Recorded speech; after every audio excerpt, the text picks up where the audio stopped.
Good morning, everybody, and welcome to the On Pattison podcast with me, Mike Missanelli. Normally, my co-host is Anthony Sanfilippo. He'll be along a little later. Joining me for the first part of this program is the great Mike Warren, the voice of the Trenton Thunder, a baseball man himself. Mike, how you doing today?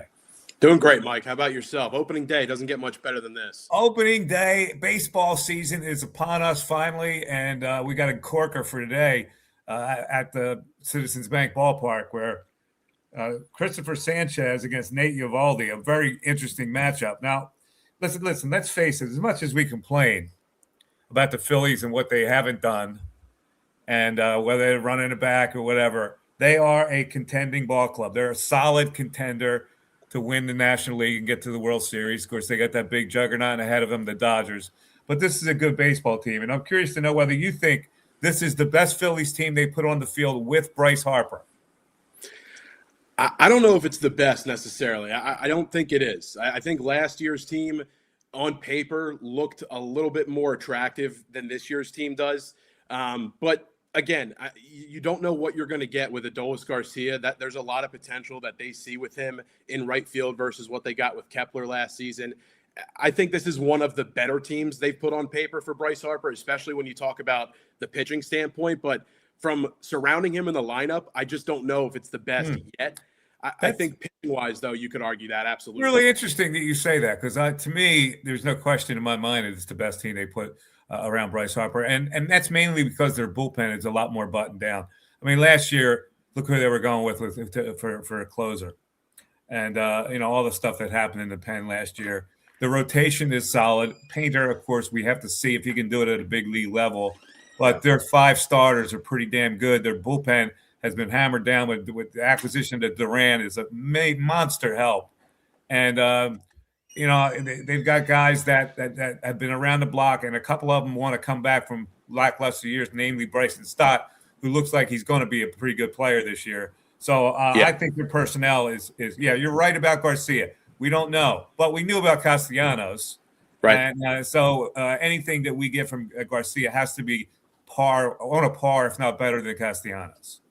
Right. You're hoping that you're just going to get a little bit better version of what you've seen from Adolis in the last couple seasons. And to go back to your point about Bryson Stott, approach-wise, you look at his mechanics at the dish this season. If you've watched any of his spring training, I highly recommend, if you haven't, go look at how he's approaching the dish this time around. If Trey Turner was a left-handed batter, it looks exactly like that. So I think there's going to be a lot less wasted movement with the bat. He's going to have a lot more just bat to ball. And a lot of those pitches he missed last year, I don't think he's going to miss this year. All right, let's take a shot at the lineup. The lineup has not yet been posted. We are doing this podcast early in the morning, and the lineup has not been posted yet. But I'm thinking that Rob Thompson goes with a little right, left type of situation. So the only question in the lineup for me is who's going to bat second. Now, Harper hit second in the World Baseball Classic, but he likes him as a third hitter. So I don't know whether that's going to be Turner, Schwarber, Harper, or Turner, Harper, Schwarber. And then for me, it goes Bohm hitting cleanup, Marsh, the lefty hitting 5th, Garcia, the righty hitting 6th, Stott, the lefty hitting 7th, JT down to 8th this year, and Crawford at 9th. I think Rob likes that righty-lefty situation to befuddle pitchers that are coming in a game. I think that's almost exactly the lineup you're going to see today. The 2-3 debate is probably where we'll be all season with Bryce and Schwarber. We've heard Bryce say he likes being in the 3 spot, but quite frankly, he's way more productive in the 2 spot, in my opinion. And when you think about having the fact that you have Schwarber behind him, you hear the comments Bryce saying he's going to take his walks this year and just pass the stick mentality. It's kind of what you want for everybody else in the lineup as well. This is a team that when, crunch time comes, they're not notorious for doing that. So you want them to kind of have that infectious mentality of pass it on to the next guy and have the trust that the next guy is going to pick you up and get on base. All right, here is their roster, their final roster. Their 4 extra players are Sosa, Marchand, Kemp, and Dylan Moore. Because Kemp, the platoon outfielder, and Dylan Moore they kept for reasons that are unclear to me, only that he can play 7 positions, but he can't hit a lick. Your bullpen, Duran, Keller, Alvarado, Kirkring, who's on the IL for the first part, Bolin, Banks, Kyle Backus, Tim Mason, and Zach Pop. One of those 3 will probably have to go when Kirkring gets activated. But that's pretty solid. It's 9 starting players with your 5 starting pitchers being Sanchez, Nola, Luzardo, Taiwan Walker, and then Painter for the first part of it anyway, until Wheeler gets back. Interestingly enough, that starting staff was ranked, the pitching rotation, ranked 5th in all Major League Baseball by the Athletic, following the Dodgers, the Mariners, the Yankees, the Red Sox, and the Phillies at 5th. How you feeling about that? I don't know. These preseason rankings to me, like I don't ever put too much weight into them because you never really know how a season's going to unfold, especially with pitchers. Like anything can happen with a pitcher on any given start. These early starts are as, thrown up in the air as you could be, pretty much in terms of how long is a guy going to go and is his arm ready to go long yet. I'm just not, I don't buy too much into the preseason rankings. I'm more so of a, do you know the makeup of this guy? What has the guy shown you of late? I'm a big eye test guy. And when I look at the Phillies, to your point, Christopher Sanchez is putting enough out there on paper now and eye-wise where you've seen this guy has a put-out pitch that is in the 99th percentile in Major League Baseball. You can't hit his changeup when he's throwing it and he's on top of it. If you see that today, a lot of, upward swings and balls hit down into the dirt or swings and misses. And, the rest of this depth, this bullpen, we talked about it a little bit, Mike, but if you get a full season of Alvarado, a full season of Duran, and you don't have Jordan Romano in the picture anymore, blowing 7 to 9 saves per season, like this is a different team. And that you win maybe 5 to 6 more games with this team this year. And again, you get rid of a cancer, so to speak, in Castellanos in the locker room. I just think, energy-wise, there's a different feel for these guys. Not from a fan standpoint. I think everyone in that clubhouse kind of knows, like, hey, we know what we got here. Let them do the talking. Let's just double down on ourselves here and do what we know what we're capable of. And let's, start this clean sheet moving forward without Nick Castellanos, without last year's troubles and all the controversy. And let's put out a good, clean slate of baseball here. We're getting a lot of comments already on the text board. Let's go to iRock and Philly says this is the best closer since Harper has been there. There's no question about it. That it's such a luxury to have Duran come in the game and not have to worry as much as you had to before. Ford is worried about if they get hit with injuries, age and stuff. Turner, Harper, probably Kyle Schwarber. That's something we haven't talked about, but I mean that is probably something we should think about. The guys who are in their 30s now, whether they can withstand a whole season. I mean that's typically where Dave Dombrowski's comment came from for Bryce Harper in the beginning of it. The whole not elite thing is just, it's a statement of fact. Like when you are past the age 32, 33 years old, you're not going to have the same production you did at 27, 28, whatever it might've been before that. But yeah, wear and tear is a real thing. I'm not expecting Schwarber to go out there and hit 50 home runs this year. I'm not expecting Harper to have a monumental season, but these guys need to know their roles again and stay within themselves and know when to take the off day. That's a big thing for Harper, especially. Know when to take the off day. That's why I think this Moore guy made the roster, more importantly, and Otto Kemp is here as well. He proved last year he could play first base at time to time, and you can throw him in the outfield, but these older guys need to know their bodies and know to take the off day. Question by David Wick, 4606. Would you consider Garcia and Crawford an upgrade overall compared to Casty and Bader? Also, what would you consider good years for Crawford and Garcia? I definitely think that they are an upgrade from Casty and Bader. I was not a Bader. Listen, I know everybody fell in love with Bader. He's, to me, a mediocre player who caught a wave a little bit with the Phillies. Yep. And we know what Castellanos was. He kind of dragged this team down. So, yeah, I would even Garcia, I think, can do the same thing as Castellanos and provide better defense. And Crawford's exciting, man. I like the potential of Crawford much better than I would have had Harrison Bader. A lot of the guys that I talk to that, in the MLB draft league that have been on coaching staffs, both for the Thunder and other teams, they talk about the ability of first to third speed that really changes a game. Justin Crawford has that. His speed is lights out. And we talk, you can talk about, he hits the ball the opposite way. That's a good thing, by the way. He hits the ball on the ground. That is also a good thing for a guy who has speed. He gets on base. He's not going to overcomplicate things. I expect rookie struggles. I expect lows for sure. It's going to happen.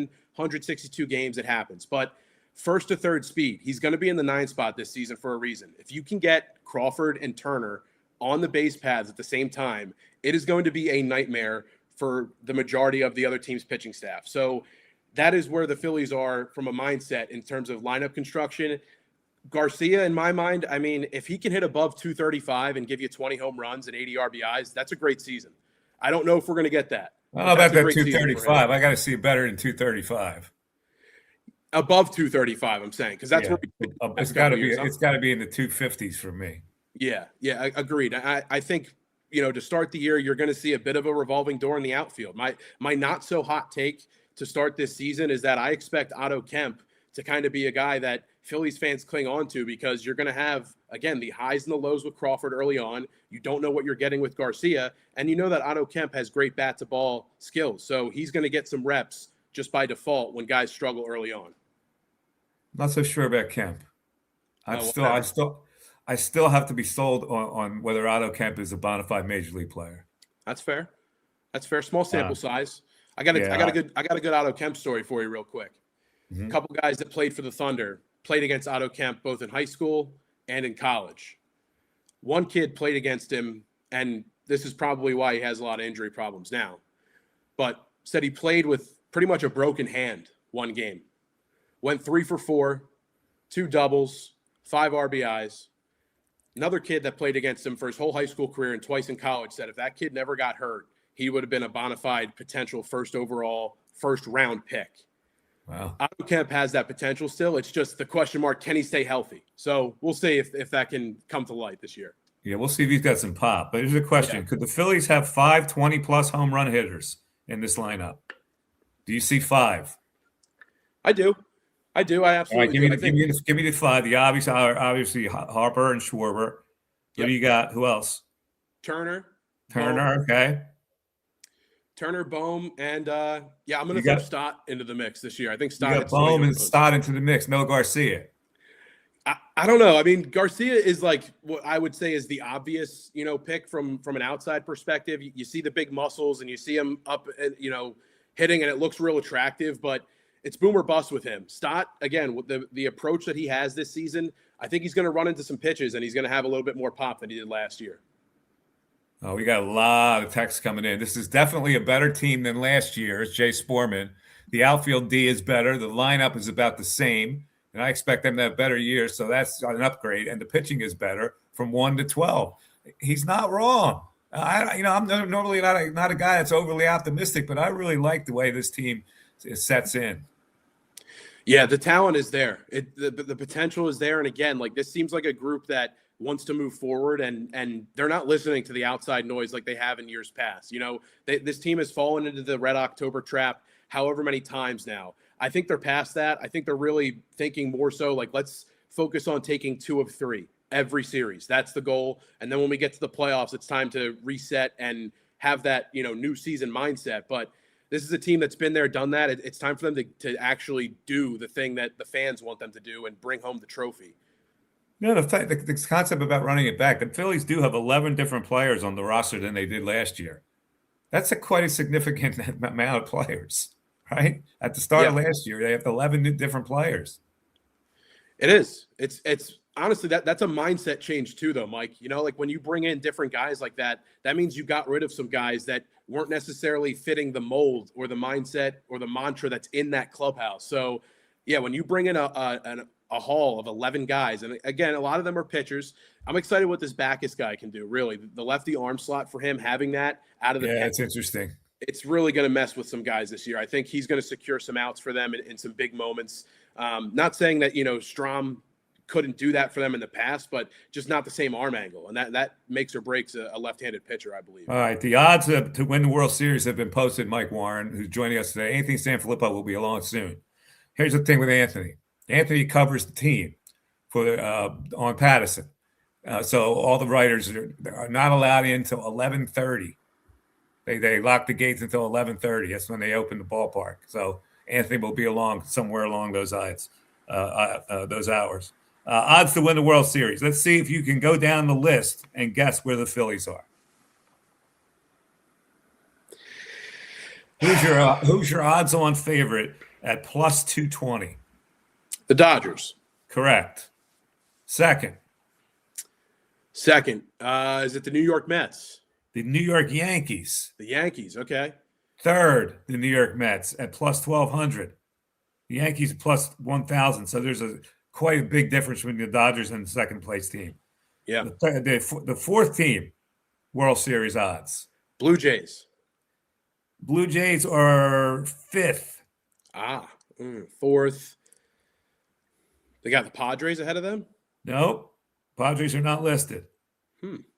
American League team, the Seattle Mariners. The Mariners, okay. At plus 1,300. Then the Blue Jays at plus 1,400. Then, who's next? They got Boston in there this year? Is Boston? They got the Red Sox tied with the Phillies at plus 1,600. So that's not a bad bet. Nah, not at all. I would take some money on the Phillies. Put 100 to win 1,600? 100%, yeah. Although the Dodgers, I mean, it's almost too easy. Plus 220, isn't it? Yeah, they should be minus. The Dodgers should be minus money, 100%. But a three-peat, I mean, when has that been done? You know, it's been quite some time since. Yeah, they're probably they're solid at every position. They're deep. They're deep. All right, here's the question: the Phillies will get to the World Series if the Phillies will get to the World Series if Christopher Sanchez has 20 wins this season. I firmly believe he's got to carry an early load here for Zach Wheeler. I think the Phillies will also get to the World Series if Bryce Harper has an OPS above 900 this year. The key for him is getting on base. And if other guys see him get on base, the pressure will come off. And I think that is gonna be a big key for them this season. Christopher Sanchez giving them 20 wins, establishing himself as a legitimate Cy Young contender for the whole year. And then once you get there, you know, in the offensive side of things, it's all about Bryce Harper this season. All right, second question. The Phillies won't get to the NLCS if the bullpen doesn't live up to the hype. If the bullpen is, you know, I always have this theory, Mike, there's some demons out in the bullpen at Citizens Bank Park because we've brought in guy after guy, year after year. This guy's going to be great. He's supposed to fix it. He's supposed to be the stopper. And something, you know, there's always something fishy that happens when it comes time to execute. So wouldn't be surprised if they have some early woes. That's typically as it goes for the Phillies bullpen, and they hit their stride July, August. But yeah, if the bullpen doesn't live up to the hype, this team will not make the NLCS. Okay, so you're thinking about a guy named like Brad Keller if he's not as advertised. Brad Keller. I mean, Duran. Like if Duran, you know, falls off. Duran's as advertised. I have no worries about Duran. He is as fair. Advertised. I have no worries. Fair. Keller got hit around a little bit in the WBC. Alvarado. I mean, that's a guy that last year started to show true signs of consistency. Then he gets popped for a PED.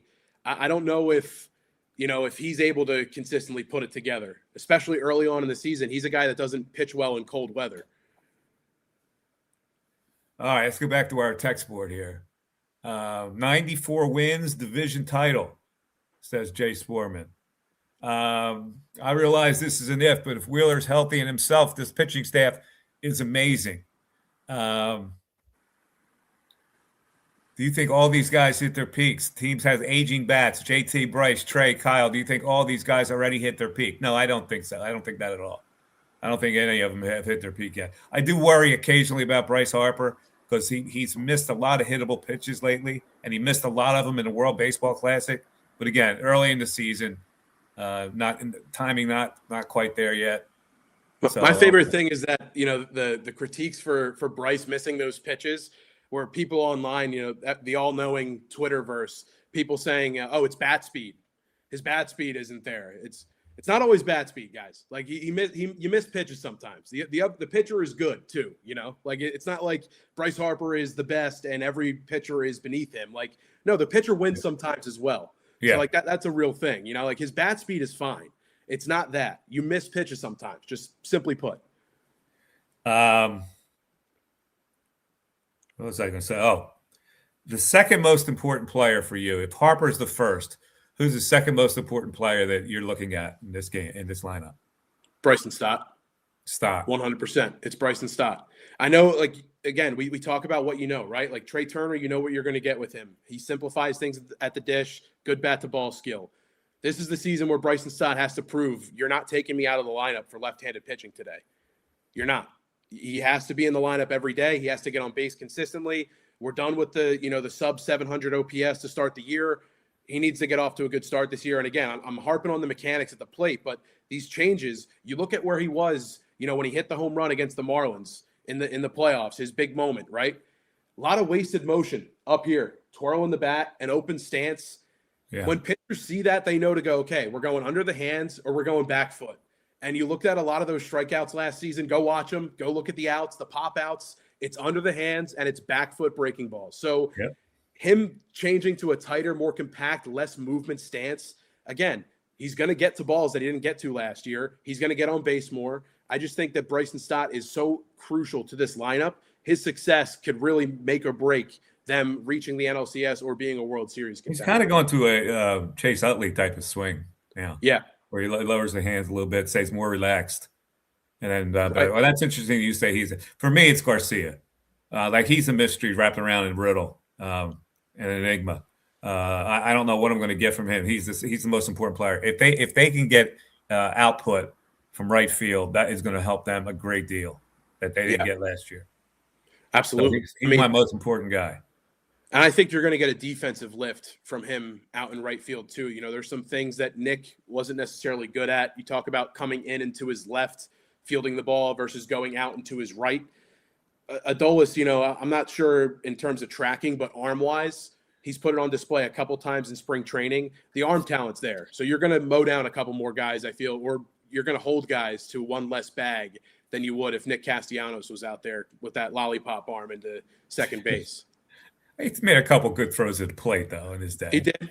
Hey, the Braves game, Yeah, he did. He's gone. He's somebody else's problem now. All right, let's take our first break of the show. Anthony St. Filippo will join us momentarily. This show, of course, being brought to us by Wapner Newman, the great folks in the law firm Wapner Newman. Winners win. Wapner Newman has been winning for families throughout Philadelphia area and New Jersey since 1978. If you need a winner, call Wapner Newman. The number, write it down, 215-569-0900. That's 569-0900, or visit them online at Wapner Newman. That's WAPNERNEWMAN.com. Beyond Pattison podcast with me, Mike Missinelli, and Mike Warren filling in for Anthony in the first part of the show. Back after this. The Peruzzi Automotive Group on Business Route 1 in Fairless Hills is looking for auto techs, all skill levels. Here's a chance to work for a locally owned family business that offers many benefits. For more information, call the service director, John Damarotis, at 215-943-6200. That's 215-943-6200, or visit any Peruzzi service department. This is Tommy Green from the 1993 National League champion Phillies. Every champion needs a good game plan. BCWSA and I want to make sure you have a game plan when it comes to conserving our most precious resource, water. Whether you're washing dishes, brushing your teeth, or watering your garden, there are ways you can save water and save money. Visit bcwsa.net for tips on conserving water. BCWSA, proven. Hi, it's Pete from Chicky and Pete's. Bring your party to Chicky and Pete's. We can handle groups of all sizes at our locations across the Delaware Valley. Big parties, small parties, company parties, family parties, get-togethers with friends. Order off the menu or our special catering options. We can do it all, including coming to your home or office, or special Play 2 party packages at our South Philly location. Book your party today. Hurry, the space is limited. Visit chickyandpete's.com for details. Chicky and Pete's is official caterer of the Philadelphia Eagles Touchdown Club and a proud partner of the Philadelphia Eagles. Payroll Service Solutions was established in 2001 to cater to the payroll needs of small to medium-sized businesses.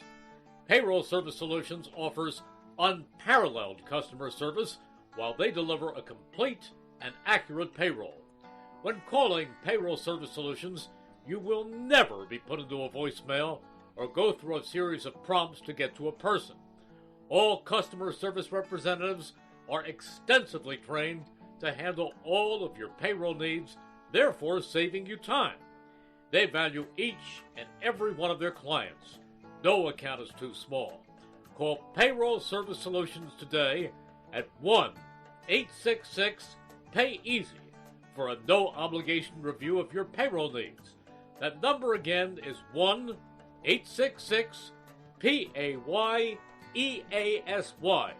Payroll Service Solutions.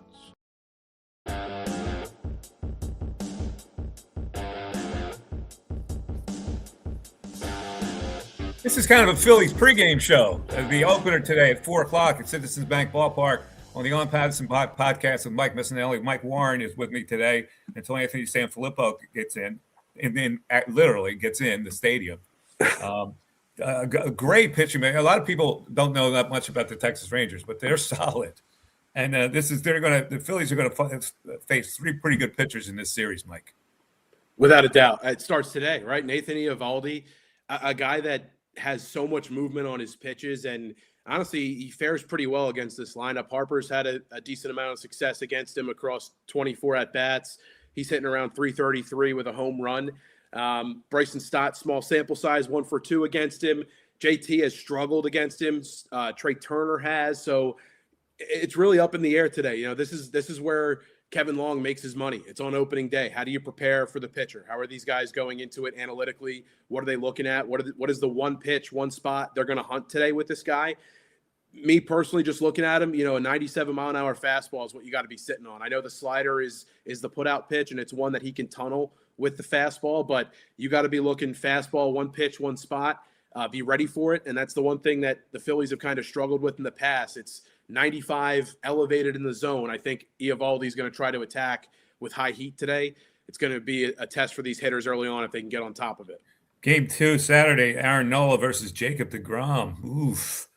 And then game 3, Luzardo versus Mackenzie Gore. They newly acquired Mackenzie Gore from the Washington Nationals. So this will test the Phillies. And then Walker and Painter go against the Nationals in the next series, and everybody's looking forward to that Painter start. Absolutely, but I'm honestly looking forward to Luzardo's first start. You know, the two guys that got the big paydays, I want to see them start strong. Obviously, I mean, Luzardo's got all this hype around him being a legitimate Cy Young contender this year. You look at, I love people that, you know, you want to take away, well, if you take away the 2 bad starts, unfortunately we can't do that. But if you do that, he is one of the better pitchers last season. But unfortunately, when he's one of the worst, historically, he is one of the worst. He's the best at being the worst in terms of blow-up innings and the ERA skyrocketing. So that's the thing with him. He's got to maintain when guys get on base, you know, simplifying things, making it easier on him, and not panicking when a guy gets on second that he's looking into his glove and fine-tuning that like the problem he had last year. Yeah. Oh, there he is, live from the ballpark. He is live from the ballpark. Anthony Sanfilippo joining us. Hello, Ann. How are things at the ballpark? Oh, Mike, you couldn't ask for a more beautiful day for opening day than we're going to get today. It's already awesome down here, and it's still, you know, not even noon yet. The temperature's supposed to go up to 72. It's going to be perfect down here today. Perfect baseball weather, and you're there just in time. So we're just talking about this team and how good this team is, and the lineup and all that stuff. Anthony, I asked Mike the question. I'm going to ask you the same question. What has to happen for the Phillies to get to the World Series? They have to be able to beat the Dodgers in the playoffs. and seriously, in my mind, I don't think that there's a number 2 team. I think the Phillies are number 2. Like, I don't think that there's another team better than the Phillies other than the Dodgers. And so, to me, it really comes down to that. Obviously, they got to stay healthy. That's paramount. You know, your regular season, your best players have to stay healthy. They don't have a lot of depth in the minor leagues. It's ready for the majors. So they might struggle a little bit if they get a few injuries. But aside from that, that's the only thing that can, I think, stop the Phillies from getting back to the playoffs and being the team that ends up playing the Dodgers. If all goes the way it should go, you're probably not facing them this year until the NLCS, as opposed to a division series, which is only 5 games. So you're looking at a 7-game series. Can you beat the Dodgers in 7 games? If you can, and they have the pitching staff to do it, then I think you can go to the World Series. But that's the only hurdle in my mind. Okay, what has to go wrong for the Phillies not to do that? People get hurt, especially the pitchers. Right now, there's really only 6 starters when you think about it. I mean, and that includes Taijuan Walker, right, as the 6th guy. Beyond him, you got a couple of cast-offs in the minors, like a Bryce Wilson, who has pitched in the major leagues, but wasn't great. He was terrible last year with the White Sox.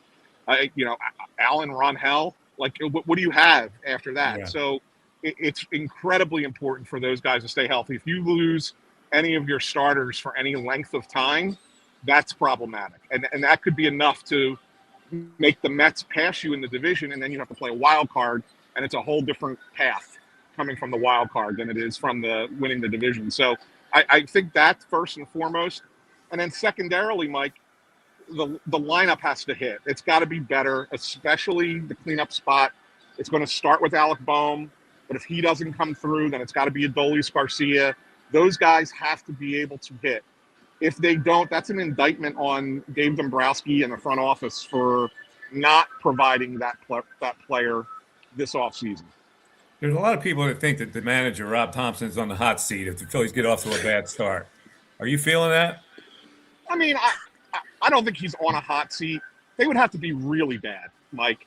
Like if they get off to a slow start, but they're hovering around. If they're essentially they're Joe Girardi bad. Well, maybe at that point. But that's 10 games under 500. Like yeah. Like this team won't be 10 games under 500. I don't think they're going to be 10 games under 500, right? So yeah, sure. If it's that bad, then yeah, he should be on the hot seat. But I don't think it. Like, could they be 500 and he still have his job and not feel the pressure? Yes. Do you have a lineup posted, by the way? The lineup is the same lineup that they finished the spring training with. So Turner, Schwarber, Harper, Boehm, Stott, Garcia, Marsh, Realmuto, Crawford. So they moved Stott up to the 5th slot. Yes. Yeah. Okay. I like that. I like that a lot. I feel like they're looking at the 5 spot as a second leadoff spot this year in the lineup. It's a chance for him to kind of get on base, reset guys. And again, if you got a powerful bat like Garcia behind him, if he runs into a couple pitches or is in one of those hot streaks, there's really no one you can pitch around in that lineup. And yeah, Stott just needs to be a good contact hitter this year. I think a lot's going to open up for the lineup if he can. I think Mike's right with that. I'll add one little thing. I think that their thought coming into the year was Brandon Marsh would hit 5 and Stott would hit 7. But Brandon Marsh did not have a very good spring. Like he looked pretty bad, actually. And so I think that they want him to try and figure it out. Meanwhile, Stott has continued to hit. So I think Stott makes more sense there right now for all the reasons Mike just said, and the fact that Brandon Marsh doesn't look right just yet. I think that there's a chance you might see some shuffling with the lineup eventually. Wouldn't surprise me if at some point Stott ended up near the top of the lineup to lengthen it a little bit. If Marsh and Garcia are hitting, I think you might see that. But for now, this is what they're going to roll with. All right, Anthony, I've got a list here of the top ranked lineups in baseball. This was done by Jim Bowden, former general manager and writer now for The Athletic. Top ranked lineups go as follows. Dodgers 1. Yeah. Yankees 2.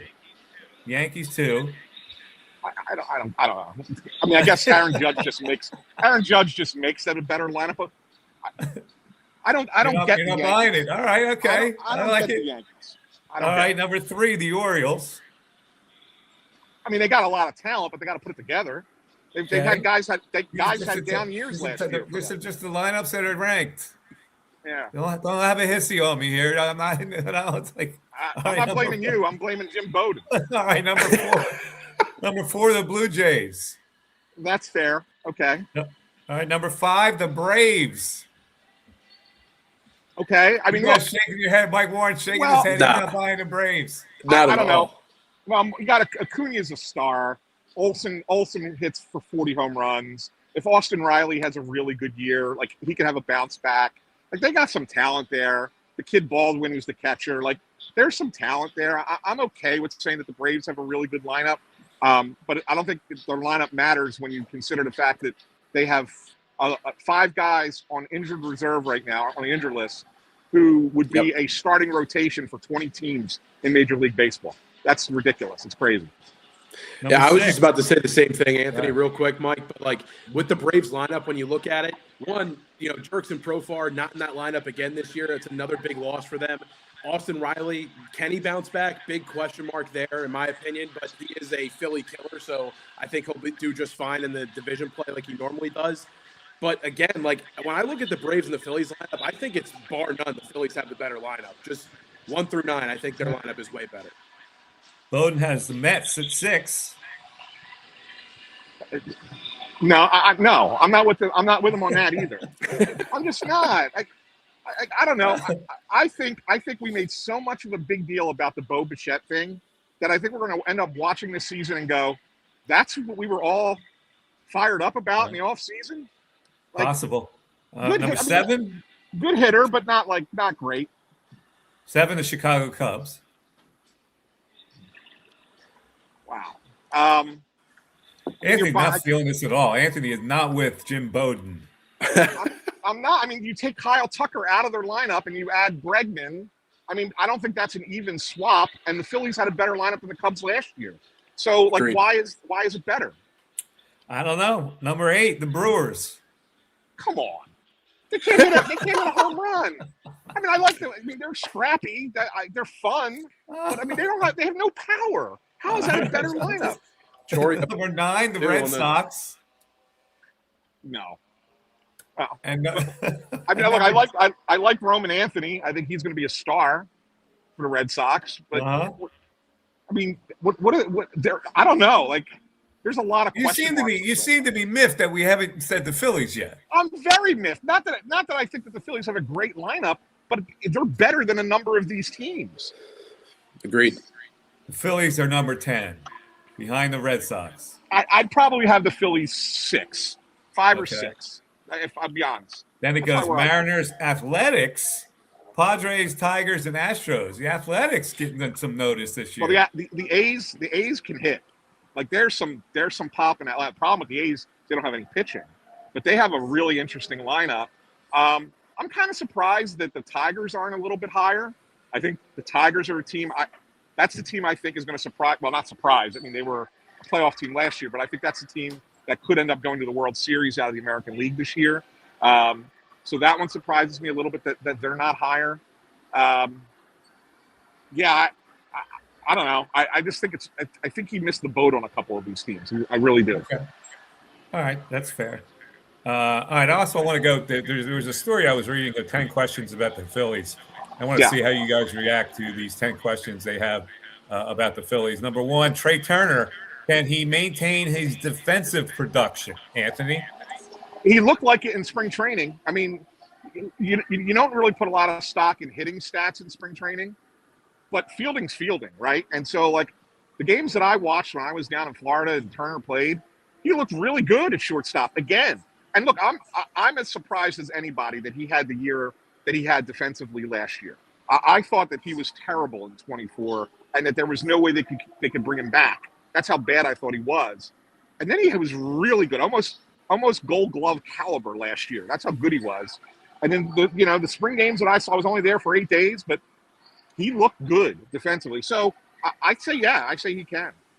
All right, number 2, Kyle Schwarber. Can he replicate or improve upon his 2025 season? That's going to be hard to do, Mike. I mean, hard to improve 56 homers. Yes, it's hard to do more than that. And he was runner-up for MVP. Now, do I think Kyle Schwarber can have a similar OPS, similar productivity, hit 45 home runs, and drive in 100 runs, score 100 runs, walk 100 times? Yeah, I still think Kyle Schwarber can be Kyle Schwarber, but replicate 56 home runs. I mean, not many guys have done that once in their career, let alone back-to-back seasons.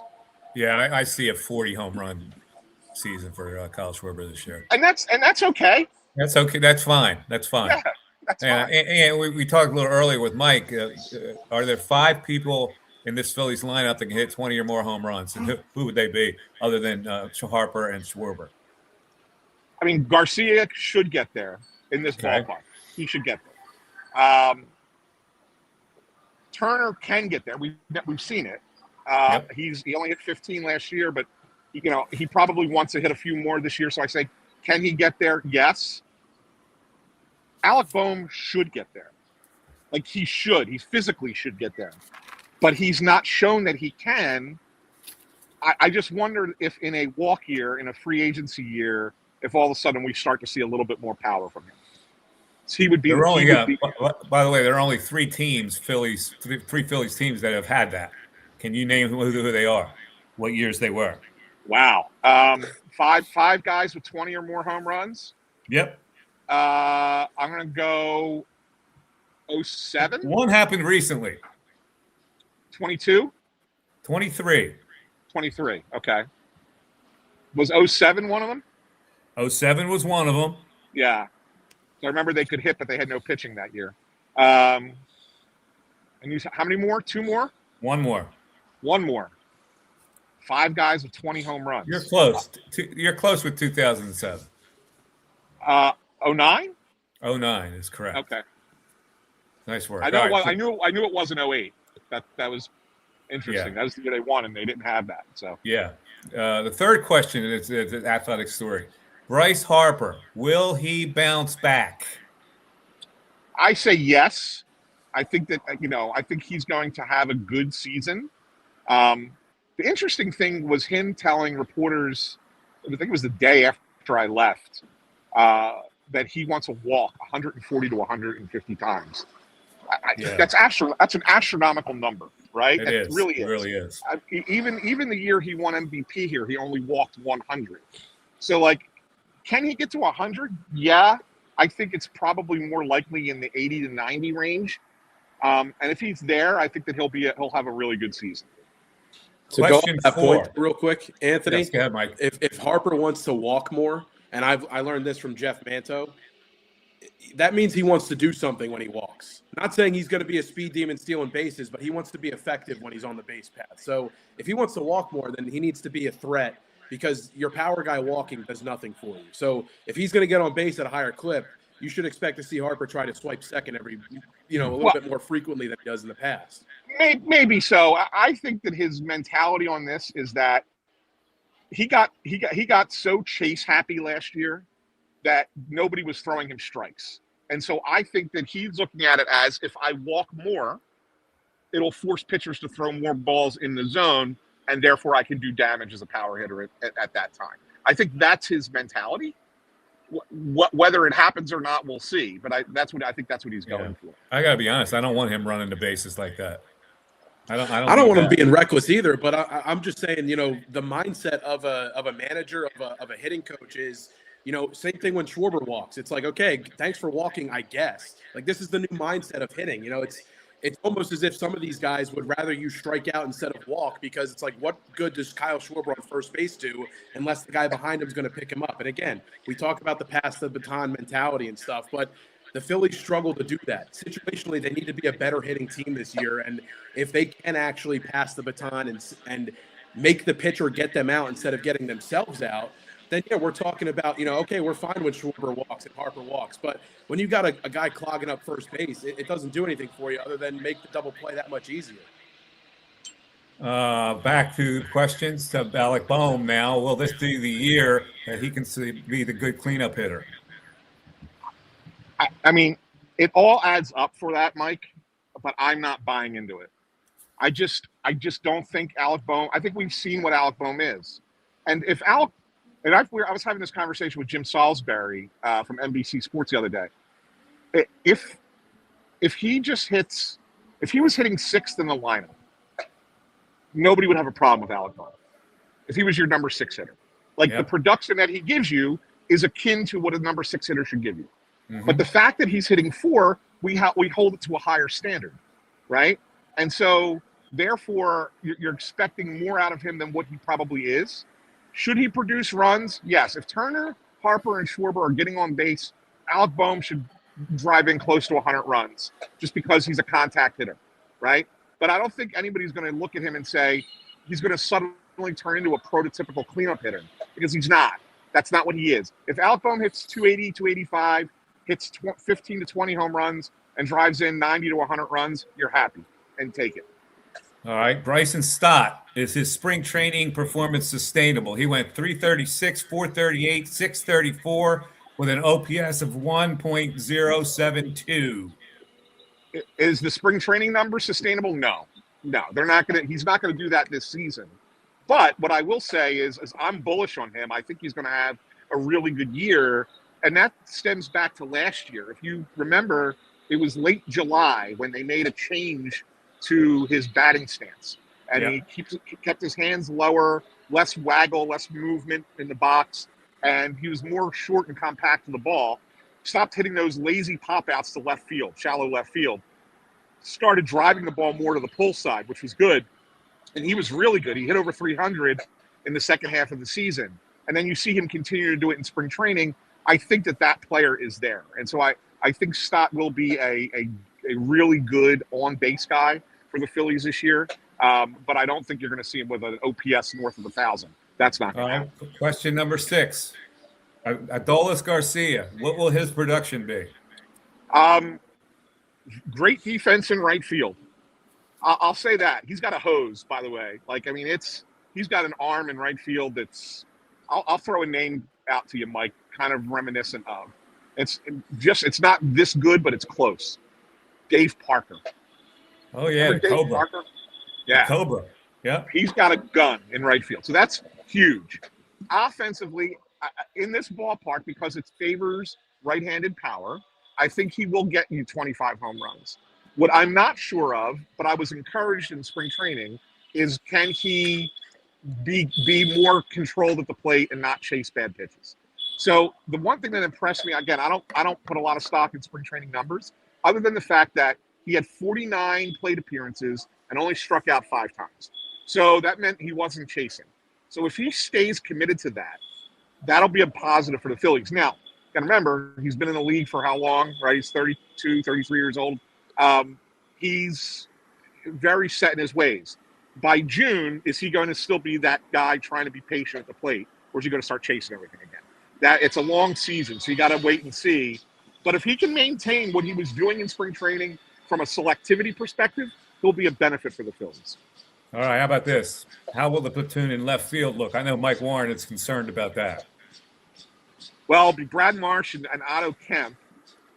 The one thing I can tell you about Otto Kemp is he does hit lefties, right? So I expect you'll get good production, not star quality, but solid production out of that side of it.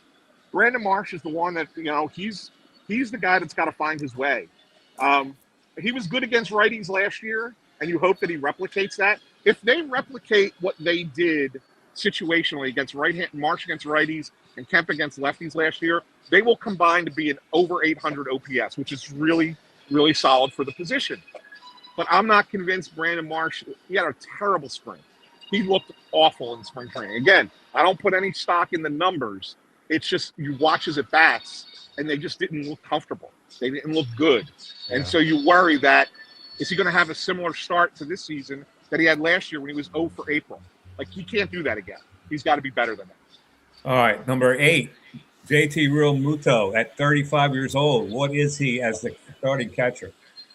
I don't know what he's going to be production-wise, but I will tell you the biggest advantage to having JT behind the plate is the ABS challenge. He's going to be – this is going to be the new – we've heard for years about catchers framing, right, how they frame pitches. That was so important, such an important quality for a catcher.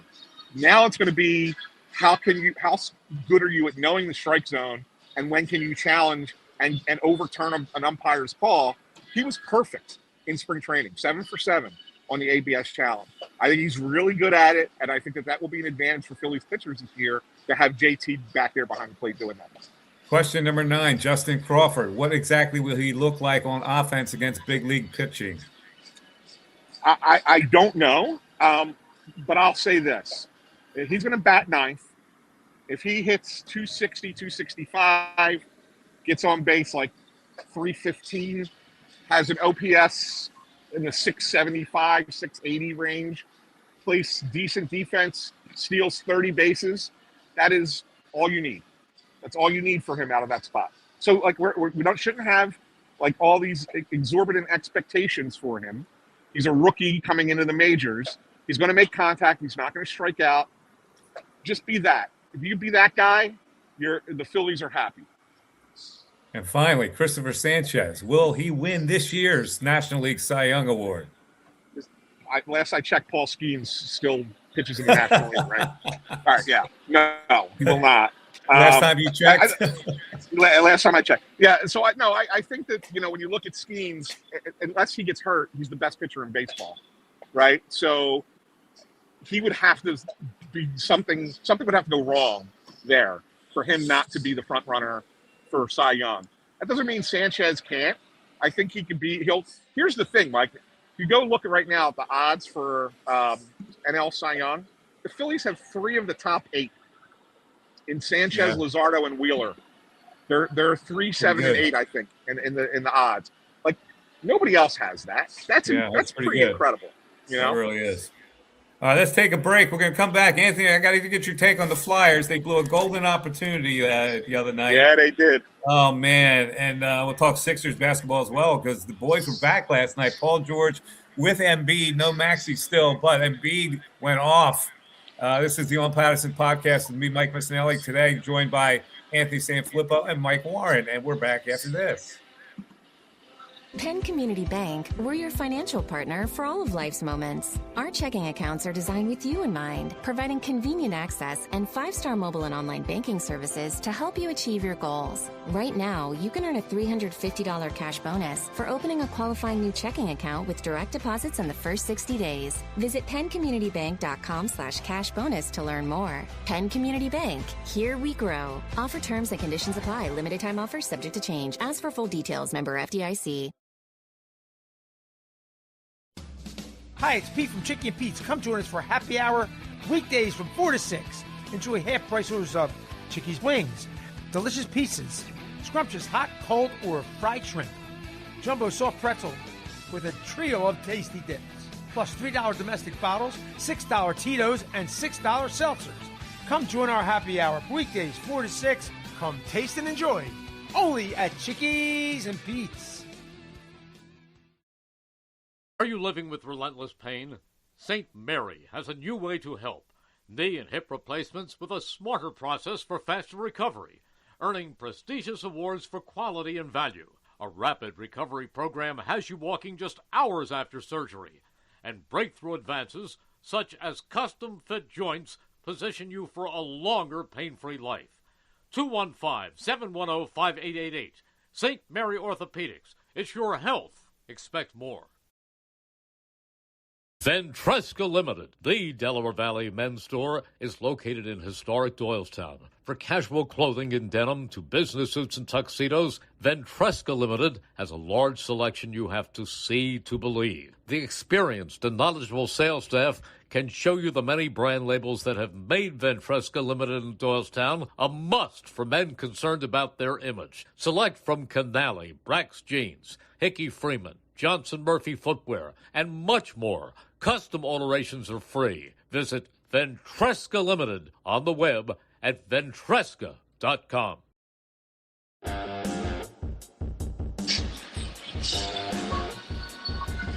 A lot of buzz on the text line. Somebody asked the question, when Wheeler comes back, which pitcher is out? And that's the most obvious question I've ever heard. Taijuan Walker takes a seat as a long man. Definitely gets bumped. What is a fair expectation for Painter? Can he have a sub-4 ERA and a sub-125 whip? I think I'd be asking a lot, but I think it could be done. I'd say be happy with about a 4.25 ERA. I agree. If you get that out, he's your number 4 starter. If that's what you get, and ultimately he'll be your number 5 when Wheeler comes back. I'd say, take that. That you'll be happy with a 4.25 ERA in rookie year. And I'd agree with that too. Yeah. Hey, Mike, I wanted to ask you a question that I cannot believe it went as viral as it did, but it's courtesy of our buddy Tim Kelly here at On Pattison. Okay. He was down here the other night, and for their unveiling of all the new stuff at the ballpark. Yes. And he got a one-on-one with John Middleton and asked about the analog clock in center field not coming back, and also renaming Harry the K's the Ghost Energy Deck. Yes. And everybody's in a furor about this. And count me under the people that don't get it, that don't get the everybody being upset. I wanted to ask you: does it bother you at all that they're doing this? I like the clock. I can, but it's not going to change my opinion one way or the other. And the Harry the K's, well, you know why people are upset about that, because Harry the K was beloved, but they don't understand it's all about money. And Middleton said it's about money. Basically, he admitted it's about money. I look the way I look at it, and I tell people that I've been telling people this for a couple of days now. I'm like, You could be nostalgic all you want for some clock that represented Connie Mack Stadium, and you could be nostalgic about a place called Harry the K's. He's got a, as Middleton points out, he's got a statue. The press box is named after him. All that good stuff. Do you want that, or do you want a competitive team? Because Ghost Energy Drink is paying enough money to have their name there to pay for a player on this team. And whatever replaces the All-Star Game logo in center field where the clock was, like, that will pay for a player It's to be true. on this team. They could have Right? said Ghost Energy Drink at Harry the K's. They could have. They could have. They could have. But maybe Ghost Energy Deck didn't want that. Maybe They that's probably what wanted they said. exclusivity. That's what we want. Sponsorship and ticket sales. Those are the two things that drive revenue for a ball club. I've seen Do it. we just have any for new fun. food servings down there at the ballpark, Anthony? Were you able to figure? Was Tim Kelly able to get any kind of intellect on that? Do you think Intelligence Tim's on doing? that? Do you think Tim cares about that? Tim was asking if they want to put a roof on the place. Like I don't know where his head is sometimes. No, I wasn't talking about his interview with Middleton. I was talking about it in general. Yeah, no, I haven't. I don't think. I think Tim Have was you more- sampled anything yet? Has he been in the ballpark? I have not, but then again, nothing's open yet. Like I literally, Okay. I walked in and came on the show with you. I haven't even been up to the press box yet. So Well, I've got a list of 5 cheesesteak places for the people that are listening to this and watching it right now that are going to go to the opener. 5 best cheesesteak places around the ballpark that you can purchase. Cosme's Deli on South 8th Street. I've been there, tremendous. John's Roast Pork, one of the best cheesesteaks for my money in the city. it's the best in my mind. Little Sicily Food Pizza on Columbus Boulevard apparently has a good cheesesteak. Yeah. Rocco's outside the Home Depot on Columbus Boulevard. Rocco's has a little hut there. Good cheesesteak, apparently. And finally, Tony and Nick's, 39 Oregon Avenue. So there you go. There you go. You can bring a cheesesteak into the ballpark. You can. You absolutely can bring stuff in. Yes. All right, Anthony, let's talk a little hockey. Oh, I got to get your spin on what the Flyers did the other night. They had a big game. They were 5 points out from that last wild card spot. Columbus Blue Jackets were the team in front of them. So they could have chiseled that down to 3. They had a game in hand, which would have chiseled it down to 1. How did they come up short? Mike, I don't know. Can you hear me right now? Because I lost audio. Yeah, I hear you. Yeah, I think Mike Warren disappeared and I lost you. So I'll talk about the Flyers. I'll give you my take on it, but I can't hear a darn thing you're saying back to me. Okay. Just so you know. The other night was a difficult loss for them. I mean, everything, and it was more difficult because everything lined up for the Flyers the other night. They had every team that they needed to lose lost around the league. They got all the help that they needed. So all they needed to do was just win that game against the Blue Jackets, and they couldn't. They couldn't win the game. They had a great first period, but they just couldn't finish. Other than they had the 1 goal, but they had so many chances, and they couldn't finish. So that when the Blue Jackets have a big spurt right at the start of the second period, and they score twice, that does them in. And it wasn't like they were awful in the game. They just weren't good enough. And that's probably the story of this team. Like, they play hard, they're competitive, they stay in it, but they just don't have enough. And that's the problem. And, they're still in it. I mean, they're still 5 points out, games in hand on everybody. They have a game left against the Islanders, games left against Detroit. They have chances to catch these teams, but they're going to need more help. Travis Konechny said it after the game. He said, well, it's not like we were going to win every game. And he's right. I mean, they weren't going to win 17 straight games. They just weren't going to win 17 in a row. But you only have so many losses that you can take. And if you're going to take a loss in these last 14 games, 13 games, 12 left now, it would be better off against a team that you're not competing with, as opposed to the Columbus Blue Jackets, who now you can scratch them off the list as a team that you can catch, because you can't catch them now. You just can't. So that's part of the problem. You still there? Did we lose you? Yeah, I can't hear. We'll see if we Mike's can coming back. We'll see if we can pop Anthony off and pop him back on if that helps. Okay. See if he can still doesn't have Still anything. can't hear you guys. Don't know what happened. All right. Well, on that note, We'll see if we can get him to re-enter the studio.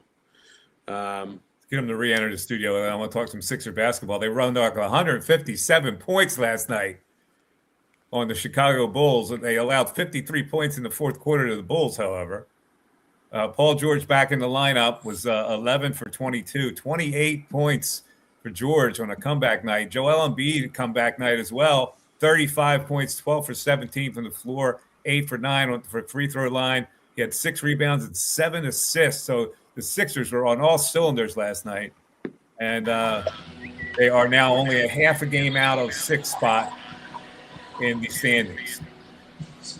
And can you hear us? Yeah, I got you, Mike. We got you. Yeah. All right. So, yeah, I was asking you about what went wrong with the Flyers. You answered that tremendously well. The Sixers, with Embiid and George back in the lineup last night, did that catch your fancy at all? How about 157 points? 157 they rung up, yep. That's most of my lifetime, Michael. Like, I've never seen a team score 157 points. I'm sure that was a willing Chicago Bulls defensive effort last night. I'm sure it wasn't. But, look, I know it's the Bulls. The thing that impressed me the most about last night wasn't the fact that Embiid came back and put up 35 or that Paul George put up 28, wasn't whatever he put up. It was the fact that they were still finding shots for VJ Edgecombe and that he was still producing and still playing a really good game. Now, I know Edgecombe 22 last night, 7 for 9 from the floor, 4 for 5 on 3. I know once Maxey comes back, it'll be a little bit less to go around for VJ.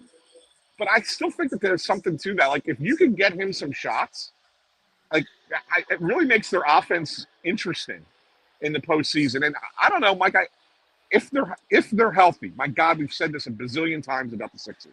But if they are healthy, I think that there's a chance that they can be a dangerous team. I'm not saying that they're going to go to the final or Uh-oh. We lost Anthony's transmission. So on Seem that note, to have lost him again. We lost him again. We had some technical difficulties. We apologize. Anthony's at the ballpark today. But I think we've got enough information in the show, right, Mike? Yeah, it was a great show, man. Really good show today. Just one question for you. Who's the biggest dynasty in sports right now? Well, I told you mine before he came on the air. I said Not it's the Dodgers. But your answer is a very good one. It's Penn State wrestling, folks, without a question. I had to give them a shout out. That's my school, but their wrestling program is awesome. 5 straight national championships, 13 out of the last 15 national championships for Cale Sanderson and the Penn State Nittany Lion wrestling program. And how about those St. Joe Hawks? We'll end on that. Anthony, your St. Joe Hawks are in the quarterfinals of the NIT. Oh, then they lose to New Mexico. Or the semifinals. It's the semifinals, right? No, it was the quarterfinals, and they lost to New Mexico. Yeah, they lost to New Mexico. By the way, I think that John Middleton should take some of that Ghost Energy money and put it towards the Wi-Fi here at Citizens Bank Park, since that seems to keep knocking me off. But yeah, look, Mike, the tournament has bothered me. It bothered me, and I was worried about it coming in, right? Like, it bothers me. Yeah, you don't like the front runners. There's just no Cinderella anymore. You had the one high point upset, and I know Iowa beat Florida, and that's an upset, but it's a Big Ten team. And I know Texas is in the Sweet 16 as an 11 seed, but it's Texas. Like, there's nothing left for mid-majors. Nothing at all. Texas beat a 3, and Iowa beat a 9, beat a 1. Nothing wrong with that. Not feeling it, huh? I'm done. All right. I'm done. Cut me out, Mike. Thanks for jumping on the show today. We appreciate it. And you take care of yourself down there at the ballpark. Anthony's out. He's gone. Mike Warren, nice job today. We appreciate it. Everybody listening for the Phillies pregame look. Phillies against the Texas Rangers. It'll be Sanchez versus Eovaldi, then Nola versus DeGrom, and Luzardo versus Gore. Pretty good series if you have a ticket for that. So everybody have a great time at the ball yard. And don't forget, you can catch this podcast on all podcast networks, including Apple, Spotify, and anything else where you get your podcast. Pandora, Amazon, Music, all of them, Mike. It's everywhere. We're global. We're worldwide. There you go. Everybody have a great rest of the day. For Mike Warren and for Anthony Sanfilippo, I'm Mike Missinelli. This has been the On Pattison podcast, and we'll see you next week. Thanks, everybody, for tuning in. Mike, what does Harry the K always say? He's out of here. Oh, he's out of here. All right, he's out of here. Take care.